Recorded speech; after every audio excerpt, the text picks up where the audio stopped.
everybody, my name is Mickey Fisher and I'm the writer and director of Ghost Stories coming up in Jenny Wiley Theatre in October of 2010. So for those of you who haven't seen any of these shows yet, let me tell you a little bit about what we do.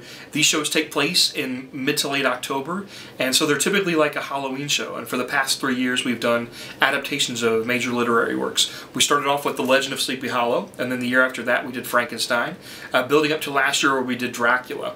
And these shows, every year we do a number of school matinees, and we see thousands of kids from all over the state of Kentucky, and then we do a number of evening shows for adults as well, for the general public. Last year with Dracula we knew that vampires were really big, because of True Blood, and because of certainly Twilight and New Moon and things like that. We knew that there would be a big audience for vampires, and it was just the right time for Dracula. And then while we were doing the show last year, a movie came out called Paranormal Activity that became a huge phenomenon, and people got a lot of people reinterested in ghosts and ghost stories and things like that too. And there are other shows on the Travel Channel and things like that, shows on television for ghost hunters and people that go out into these haunted houses and things like that and look for ghosts. So we kind of saw that that started to become a trend, and we were also interested in doing something like an urban legend kind of story, something that teachers could take into the classroom with an educational component like urban legend, so that they could teach their students as well.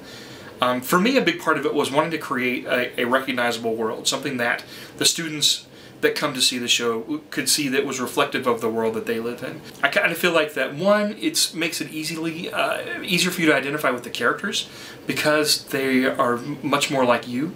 And then the other thing too is, hopefully because it's your world, it'll be even a little more scary because this is something that you will feel could happen in your world.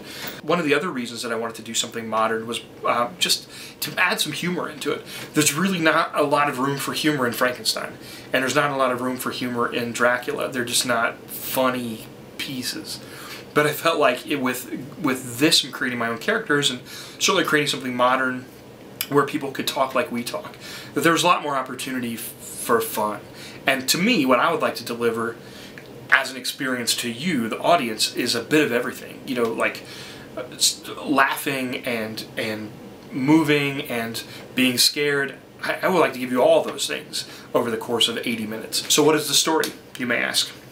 Well, the story is about a girl named Ellie, and Ellie lost her parents in an accident a couple of years ago, and something happened the night that they died that made her think that ghosts exist.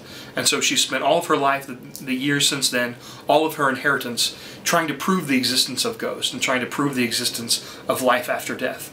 And she's corralled this team of people, including her boyfriend and a couple other friends, and every week they take off and they go explore some haunted house or some legendary haunted theater or barn. They'll basically go anywhere where there are these stories of these ghosts that are supposed to exist, these famous ghost stories.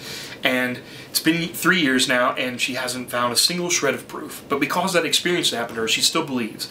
But she's on the verge of quitting, and she's on the verge of being forced to quit because her money's running out and all this other kind of stuff. And she ends up at the house of Mary Worth. And Mary Worth is this urban legend known as Bloody Mary. And I don't know if you've played the game Bloody Mary, but the game Bloody Mary is a lot of kids play it at slumber parties and sleepovers and things like that too, which is you go into a bathroom at the party and you turn out the lights and you look in the mirror and you say her name 3 times. Bloody Mary, Bloody Mary, Bloody Mary. And what's supposed to happen at that point is Bloody Mary is supposed to jump out at you from the mirror and claw your eyes out.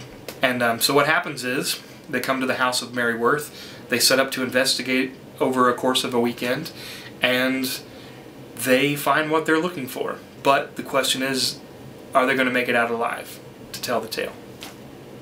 And that's the story of Ghost Stories.